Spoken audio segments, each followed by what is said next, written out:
Throughout thousands of years of Chinese feudal history, eunuchs who held great power within the imperial court were not uncommon.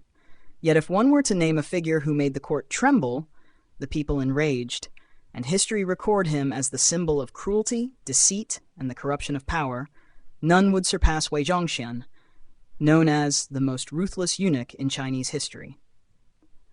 Wei Zhongxian, born in the year 1568 and died in 1627, whose real name was Wei Tianzhong, was born into a poor family in Hebei. From a young age, he was known for being deceitful, addicted to gambling, and deeply in debt.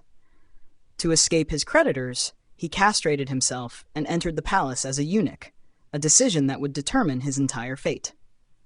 Upon entering the Ming court, thanks to his cunning and skill in flattery, Wei Zhongxian quickly caught the attention of Madame Kay, a close attendant and caretaker of the Crown Prince Zhu Youxiao, later Emperor Tianqi.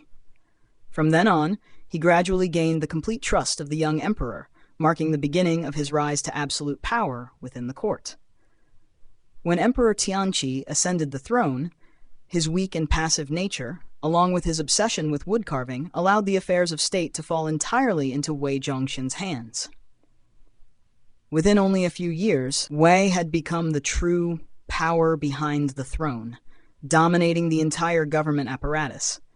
He controlled the Eastern Depot, the Imperial Guards, and various secret agencies, turning the Ming court into a machinery of terror. From the palace to the common people, anyone who dared to speak against him was tortured, had their property confiscated, or even saw their entire family executed. Hundreds of loyal officials were persecuted, most notably the scholars of the Donglin movement, who bravely resisted the eunuch's tyranny. Cruelty was not Wei Zhongxian's only vice. He was also extremely arrogant.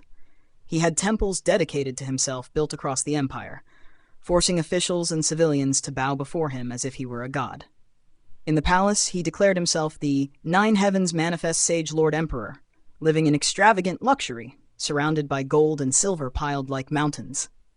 Attended by countless maids, no different from an emperor.